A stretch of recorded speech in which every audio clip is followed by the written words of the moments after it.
Aluno da mediação tecnológica, estou aqui eu, professor Beto, em mais uma aula de história para vocês. Eu quero que vocês fiquem ligados, porque nós já vimos a proclamação da República, nós já vimos aí o início da República, nós já vimos que a República iniciou um pouco conturbada, com algumas revoltas acontecendo. Nós tivemos ali a revolta do Contestado, que acontece na região sul do país, levando mais de 25 mil mortos. Nós tivemos ali o Antônio Conselheiro organizando o seu povo, e nós temos uma revolta no Nordeste brasileiro que levou mais de 20 mil mortos. Então, e agora? Nós precisamos observar como é que está a capital do Brasil. Neste momento, o Brasil tem como capital o Rio de Janeiro. E como é que está o Rio de Janeiro nesse início de república, nessa estruturação dessa república que surge no final do século XIX? Como é que está essa república no início do século XX? Como aparece essa república? Como se tenta organizar o Rio de Janeiro no início do século XX? Nós estamos aí no início da política café com leite. E é isso que eu trago vocês hoje nessa aula. Olha aí, a aula de número 4. Para falarmos sobre as revoltas na capital do Brasil. Vamos ver o que foi a revolta da vacina. Vamos ver o que foi a revolta da chibata e o que foi o tenentismo. Serão os assuntos da aula de hoje. Fiquem ligados aí que esses três assuntos, ele tem muita história a ser contada. Na tela para vocês aí, para vocês observarem, ó. O que vocês estão vendo aí na tela de vocês? Nós estamos vendo algumas revoltas que acontecem aqui no Brasil nesse período. Essa charge inicial aí representa a revolta da vacina. Essa figura aqui é uma charge que mostra Oswaldo Cruz aí montado numa seringa de injeção. E o povo tacando tudo o que vem na mão do Oswaldo Cruz. Até, olha, uma cena interessante aqui, ó. Até pinico com xixi está sendo tacado no Oswaldo Cruz aí, ó. Até pinico com xixi. Aí aqui, ó, aqui são os marinheiros negros da revolta da chibata que nós vamos ver. E aqui o movimento tenentista. O movimento tenentista acontecendo no Brasil também, que nós vamos ver o movimento tenentista que vem de São Paulo e o movimento tenentista que vem do Rio Grande do Sul. E vai ser fundamental para nós entendermos o início do século XX até a Revolução de Getúlio Vargas. Nem toda a revolta da Primeira República ocorreram no interior do país e no campo. Em alguma das maiores cidades, especialmente a capital da República, que era justamente o Rio de Janeiro, a capital da República, era o Rio de Janeiro, também ocorreram diversas movimentações populares ou de certos grupos que se sentiam oprimidos pela ordem social vigente. Aluno, vem cá comigo. Imagina o Brasil. O Brasil está passando por uma reestruturação. A primeira capital do Brasil, nós sabemos que foi Salvador, ok? Salvador foi a primeira capital do Brasil e tudo, papapá, aquela... Depois nós tivemos a descoberta do ouro no século XIX, no século XVIII, nós tivemos a descoberta de ouro em Minas Gerais, começa o século XVIII, que é o século do ouro do Brasil. A capital do Brasil também muda, e muda-se para o Rio de Janeiro. Então muda-se os objetivos, muda-se as prioridades do Brasil, e a capital do Brasil passa a ser, então, o Rio de Janeiro. A capital do Brasil passando a ser o Rio de Janeiro, nós temos toda uma estrutura. Tá? Só depois que nós vamos ver a capital do Brasil se tornando Salvador. Olhem na tela para vocês. Olhem na tela para vocês.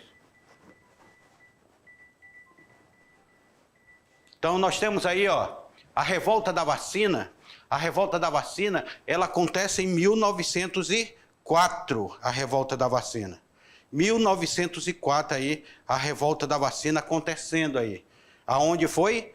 Justamente na capital do Rio de Janeiro, a capital do Rio de Janeiro aqui, acontecendo a revolta da vacina. O que vai ser, o que vai representar essa revolta da vacina? Em que contexto social ela vai aparecer? Por que ela vai aparecer? E por que as pessoas se revoltaram por uma coisa que é benéfica. Por quê? Porque as pessoas estão se revoltando por uma coisa que é para o benefício delas. A reforma da capital, o primeiro governo republicano, planejado transformar no Rio de Janeiro na capital do progresso, aí, o governo republicano. Então, nós temos aí essa revolta acontecendo. Primeiro governo republicano, ele planejava transformar o Rio de Janeiro em uma grande capital moderna. Uma espécie de cartão postal que mostrasse esses novos tempos que nós estávamos enfrentando, que nós estávamos nos transformando. Então, 1904, início do século XX, gente. Só para vocês terem uma ideia, a estrada de ferro Madureira Mamoré nem tinha começado a ser construída. A estrada de ferro Madureira Mamoré só começa a ser construída em 1907. Então, nós temos aí esse progresso do Rio de Janeiro. Uma espécie de cartão postal, novo tempo trazido pela República. Para realizar essas obras, o cortiço e casebre dos bairros centrais foram demolidos. O governo não ofereceu novas moradias às pessoas desalojadas que passaram a viver em barrancos, nos morros, no centro do subúrbio. Esse conjunto de medidas gerou uma insatisfação entre a população mais pobre. Vocês sabem o que vocês estão diante disso aí? Vocês estão diante do início das favelas do Rio de Janeiro. A população pobre que ela morava na parte mais litorânea, ela vai se ocupar na parte mais litorânea. Ela vai começar a morar em cortiço e tudo. E o governo da capital, ele queria dar uma modernizada no Rio de Janeiro, ele derrubou esses cortiços. Ele tirou e disse, eu não quero mais cortiço aqui. Não... Derrubou, só que ele não deu moradia para esse povo. Ele derruba os cortiços e as pessoas elas tiveram que se refugiando nos morros, daí o início dos morros do Rio de Janeiro.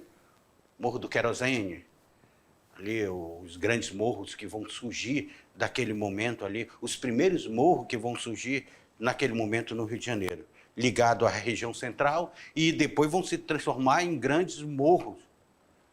Lembrando que o final do século XIX, nós tínhamos enfrentado a abolição da escravatura.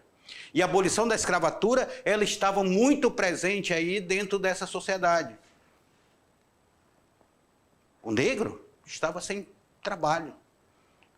A mão de obra do negro, que era uma mão de obra escrava, foi substituída pela mão de obra italiana, pela mão de obra alemã, pela mão de obra japonesa e pelo processo de colonização que foi chamado esses imigrantes para substituir essa mão de obra. Então, nós estamos vivendo um problema social seríssimo no Rio de Janeiro. Mediante a isso, na tela para vocês, mediante a isso, a campanha de vacinação, olha aqui, ó, Oswaldo Cruz na campanha de vacinação, ele queria acabar com a rubéola, ele queria acabar com os ratos, ele queria acabar com os mosquitos, queria acabar com as baratas, com as pulgas, com os carrapatos. Ele queria fazer uma campanha de imunização. Aqui é a figura do Oswaldo Cruz, ó, ele próprio aplicando uma vacina, para colocar aí uma fotografia, para colocar com a campanha. A campanha da vacinação, o combate a epidemias locais, foi também um dos seus principais objetivos. Foi nesse contexto que o médico sanitarista Oswaldo Cruz, diretor da Saúde Pública, convenceu o presidente a decretar a lei de vacinação obrigatória contra a varíola. Lei de obrigação, lei obrigatória. Ou seja, todo brasileiro deveria se vacinar. Se hoje a vacina já entra dentro de um contexto que é uma discussão aí, até entre estudiosos, é uma discussão se a vacina, tudo faz efeito, e a vacina é muito benéfica. Olha o que nós passamos aí pelo coronavírus, o aparecimento da vacina fez diminuir a mortandade muito séria, e hoje nós estamos aí já no reforço do coronavírus. Nós tivemos aí a vacina de febre amarela, que basicamente desapareceu a febre amarela do Brasil. Hoje, com esse medo da vacina, a febre amarela tende a voltar. Nós tivemos a vacina da poliomielite, a polio, as pessoas se vacinando contra a polio. Nós tivemos vários tipos de vacinas, tríplice, tudo. Por isso que as crianças precisam se vacinar, porque elas precisam criar imunidade para o corpo dela para elas não pegarem doenças futuras. E hoje o Brasil está livre de várias doenças devido à vacina. Se hoje as pessoas ainda têm desconfiança da vacina, imagina no início do século XX, como se dava essa desconfiança. Como se dava esse processo de desconfiança da vacina do início do século XX. Então não era fácil. Não era fácil ver essa questão dentro da sociedade, essa questão forte da vacina. A vacina ela precisava ser colocada de uma forma de conscientização, mas ela vai ser colocada assim, olha, de imposta. O brasileiro vai ter que se vacinar. Eu quero lembrar que no início do século XX, as mulheres, para mostrar as partes do corpo, era considerada imoral. Os homens se sentiam invadidos. Opa, peraí, tu vai me obrigar a vacinar, tu vai me pegar a força e me vacinar. Se sentiu invadido. Com isso, nós tivemos uma revolta. Uma revolta da vacina. Uma revolta contra a vacina. Uma guerra contra a vacina, propriamente dita. Na tela de vocês. Na época, a população quase não tinha informação sobre os benefícios da vacina e não obteve qualquer esclarecimento por parte das autoridades. Para alguns, a aplicação da injeção em mulheres era imoral. Totalmente imoral. Para outros, a obrigatoriedade da vacina feria liberdade individual. Então, aí que eu quero que você estava dentro da moral e da liberdade individual. Vacinar outra pessoa, ver outra pessoa, o corpo da outra pessoa era imoral, totalmente imoral. O descontentamento das pessoas afetavam por demolição de cortiço e pela obrigatoriedade da vacina provocaram no período de 10 a 15 de novembro de 1904 uma revolta popular no Rio de Janeiro. Foram 5 dias, gente, de revolta. Quais foram o saldo dessa revolta? 50 pessoas morreram nessa revolta. 50 pessoas morreram por estar protestando, por não querer se vacinar, por querer moradia mais digna. E mais de 100 ficaram feridos. Centenas de participantes dos conflitos foram presos. E sabe para onde eles foram degradados? Para o Acre, para trabalhar no Seringás. Ah, tu vai para o Acre. Lembrando que o Acre, naquele momento, era uma grande prisão. Não só o Acre, mas como também aqui Rondônia. Vai ser uma grande prisão com a construção da estrada de ferro Madeira-Mamoré, das linhas telegráficas. Também nós vamos ver, daqui a pouquinho, outro grupo vindo para cá, como castigo. Porque nós vamos ver aqui sobre a revolta da Chibata. Professor, o que é o que é a chibata, professor?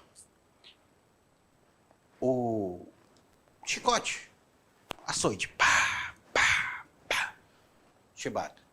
As pessoas apanhando, sendo açoitadas. A Marinha Brasileira, ela começa na sua formação e ela precisava de marinheiros para treinar, de alto mar. Grande parte da elite brasileira não queria ser marinheiro.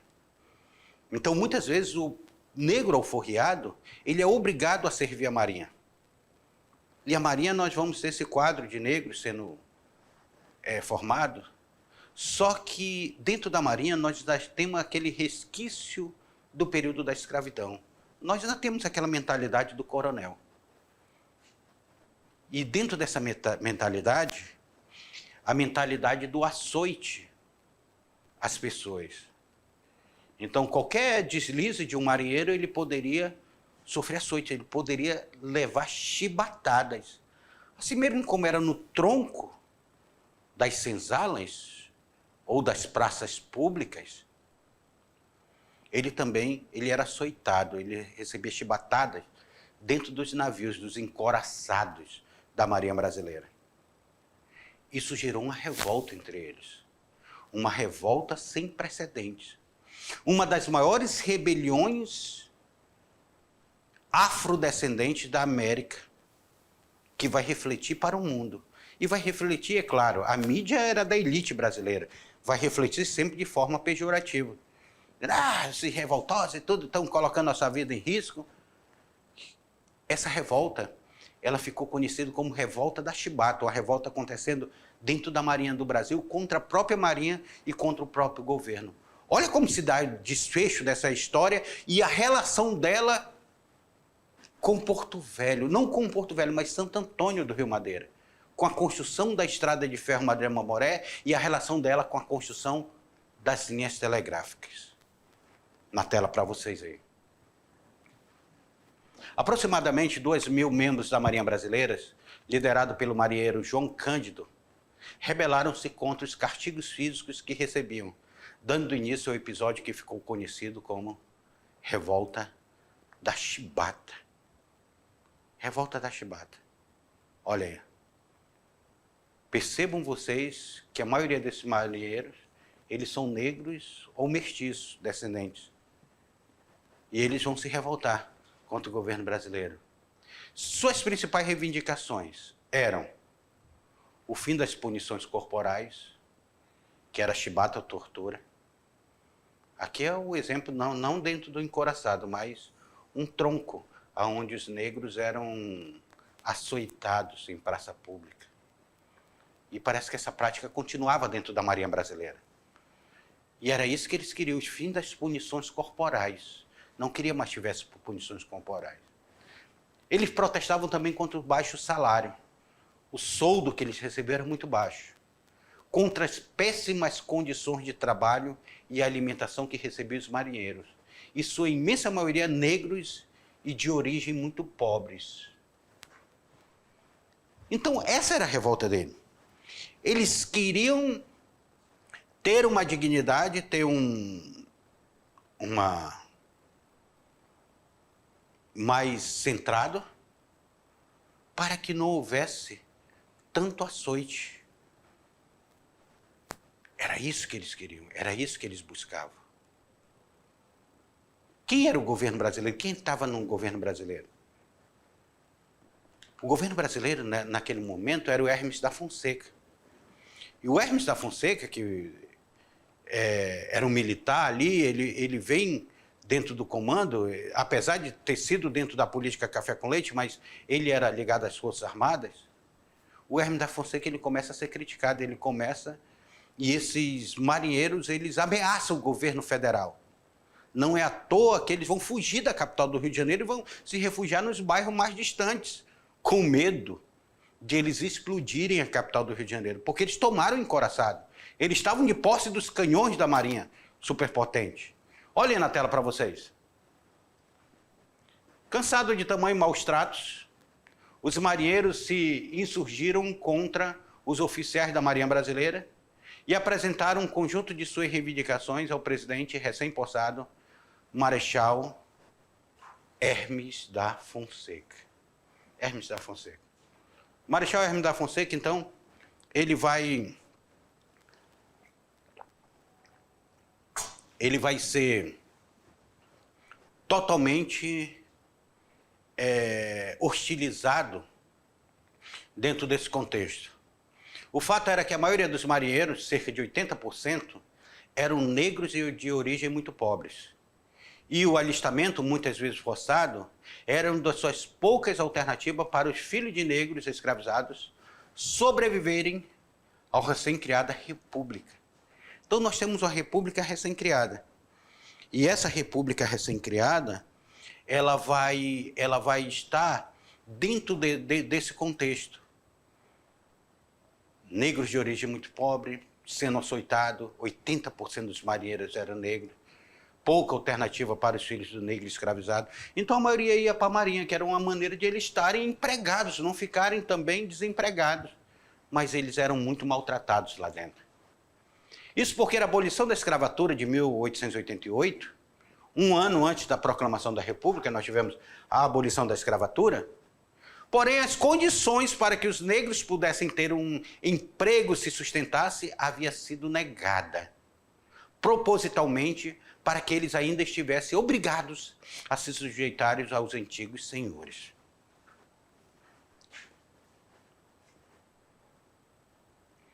Vocês já viram assim o comércio? Se chega alguém com uma tornozeleira eletrônica, vamos dizer assim, O comércio hoje, ele quer empregar uma pessoa que está lá no comércio dele com a tornozeleira eletrônica, só se tiver algum convênio, alguma questão.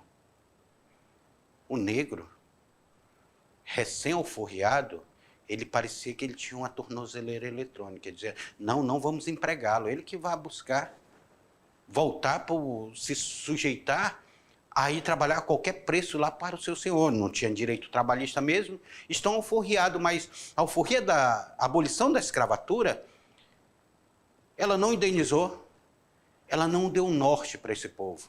Ela apenas descartou esse povo. Colocou eles à margem da sociedade. Por isso que eles foram marginalizados. E aí nós estamos vendo essas pessoas marginalizadas, sem emprego. A maioria não dava emprego, era uma maneira de eles voltarem e se sujeitarem aos seus antigos senhores. Voltarem a trabalhar com um salário baixíssimo. Só que esses senhores, eles já agora estavam com os pobres italianos também que chegavam aqui no Brasil. Estavam com outros trabalhadores. Mas vamos ver como é que se dá essa revolta. Na tela. Voltem na tela. As lideranças da revolta já tinham mais de 40 canhões. Meu Deus do céu, 40 canhões naquele momento era complicado. Dos navios mais modernos da época, apontado para a cidade do Rio de Janeiro, que era a capital da República na ocasião. O número de marinheiros envolvidos no motim era cerca de 2.400. O que tornava a revolta uma das maiores da época, um dos episódios de luta do marinheiro negro mais representativo do mundo inteiro. Todos os jornais notificavam o fato, obviamente, contra os revoltosos. Contra os revoltosos. Então, esses hospitais, esses jornais, eles estavam aqui contra esses revoltosos. Os navios chegaram a disparar contra a capital, o que causou um terror imenso entre a população e políticos. Algumas pessoas fugiram para os bairros mais do interior com medo dos revoltosos realmente destruírem a cidade. Em um acordo com os marinheiros, o presidente prometeu cumprir as exigências e anistiar os marinheiros envolvidos. Quem era o presidente? Lembrando quem era o presidente? Vamos voltar aqui? Hermes da Fonseca. Ele disse, não, nós vamos anistiar os marinheiros. Imagina, 2.400 marinheiros. Todos os jornais contra os revoltosos. Aí o Hermes da Fonseca diz, não, nós vamos anistiar os marinheiros, não se preocupa não. Não se preocupa não que vocês serão anistiados. Será que foram anistiados? Hein? O navio chega a disparar contra a capital. Vai disparar contra a capital, o que causou um imenso terror entre a população e política. Algumas pessoas fugiram para os bairros mais do interior com medo dos revoltosos realmente destruírem a cidade. Eles estavam com medo, vai destruir a cidade, eu vou fugir daqui. É isso que eu quero que vocês observem. Por isso que o presidente, ele vai prometer aí que eu vou anistiar os envolvidos. Estava com medo, acabou-se a revolta. Nós temos aí a figura aí, o grande líder dessa revolta, o marinheiro negro, o almirante negro, João Cândido. Grande parte dos marinheiros foi expulsa da marinha, alguns mortos e torturados. O próprio João Cândido foi preso algum tempo depois na prisão da Ilha das Cobras, junto com os outros marinheiros. Sabe o que eles fizeram lá na Ilha da Cobra? Eles pegaram a cela e eles lavaram uma cela que tinha vários presos, eles lavaram com cal, altamente tóxico. E 16 presos morreram. Uma cela aí com 18 presos, 16 deles morreram. E só 2 marinheiros sobreviveram, entre eles João Cândido. Então, olha aqui, vem cá comigo. Eles estão revoltosos. Eles estão se revoltando. Essa revolta que eles estão passando, que eles estão vivendo, é uma revolta altamente prejudicial para o que está tentando se consolidar no Brasil. Mas eles queriam direitos, eles queriam que parasse as chibatas, eles queriam que tivessem o salário melhores, eles queriam ter uma alimentação melhor. Eles estão se reivindicando algo viável, algo necessário. Só que o governo brasileiro não vê isso, não. Ele diz, não, vamos anistiar vocês, acabe com a revolta, entregue os coraçados, vamos amenizar isso. Os caras, quando se entregaram, quando se renderam, muitos deles foram mortos, outros foram torturados. E grande parte, sabe para onde veio parar desses revoltosos? Vocês imaginam para onde vieram parar esses revoltosos?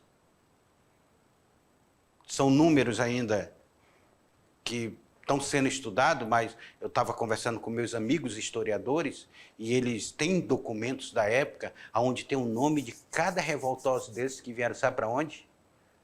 Para Santo Antônio do Rio Madeira. O nome do navio? Navio Satélite.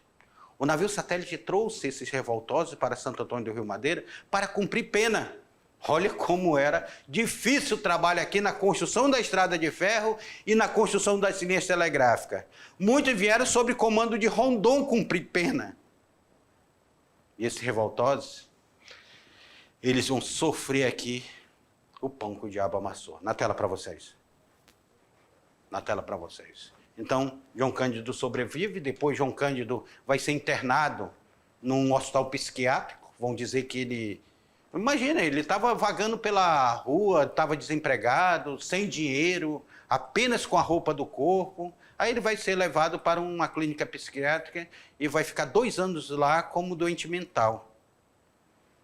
E o navio a vapor Satélite saiu do Rio de Janeiro, aquele navio que eu estava falando para vocês, ele sai do Rio de Janeiro para a plantação da borracha na Amazônia com mais de 100 de marinheiros. Cerca de 105 marinheiros, tem alguns dados aqui. Em 2 de fevereiro de 2011, chegam esses marinheiros a Santo Antônio do Rio Madeira. Ainda não existia Porto Velho, né? Existia a Estrada de Ferro Madeira Mamoré, mas ainda não existia Porto Velho, que será uma cidade criada oficialmente em 1914. E esses revoltosos que participaram da revolta da Chibata foram levados para o Rio de Janeiro. E lá no Rio de Janeiro eles foram trazidos do Rio de Janeiro para Porto Velho. Não só eles, mas degredados, pessoas que estavam cumprindo pena, pessoas que eram consideradas prostitutas lá no Rio de Janeiro também foram tiradas, colocadas dentro desse navio e trazidas para cá. Inclusive elas foram leiloadas aí em Santo Antônio. E algumas foram a Mãe Esperança Rita, que foi nossa primeira parteira, que é o nome da nossa maternidade. Ela vai acolher muitas dessas mulheres. Essa foi a revolta da Chibata. Mas tem outra revolta acontecendo na capital do Rio de Janeiro. O tenentismo. 1922 a 1926. Luiz Carlos Prestes, um dos grandes líderes do movimento tenentista, ele vai estar presente aqui. Luiz Carlos Prestes, ele vai estar como grande líder desse movimento. Mas não foi só ele, não. O tenentismo, como ficou conhecido, é um movimento militar brasileiro com cunho político durante o período de 1920 até 1930. O movimento possui essa nomenclatura pela maioria dos integrantes possuírem a patente de tenente. Nem todos eram tenentes, mas a maioria elas possuem essa patente de tenente. Por isso que ele recebe esse nome de tenentismo. O movimento tenentista pretendia conquistar o poder pela luta armada, promover reforma na Primeira República. Entre suas principais reivindicações, inclui-se, qual era a reivindicação dele? Moralização da administração pública, o fim da corrupção eleitoral, o voto secreto, porque o voto era aberto, lembra? O voto de Cabresto, o voto aberto, eles queriam o voto secreto. Eles queriam uma justiça eleitoral confiável, a defesa da economia nacional contra a exploração das empresas e dos capitais estrangeiros, então eles eram nacionalistas, verdadeiramente nacionalistas. A reforma da educação pública, para que o ensino fosse gratuito e obrigatório para todos os brasileiros. Então eles estão reivindicando coisas que sempre vai ser reivindicada no Brasil. E era isso que eles estavam reivindicando. começou com a revolta do Forte de Copacabana em 1922, que vai se espalhar pelo Brasil, inclusive aqui na região norte. Vem cá, aluno, rapidinho aqui.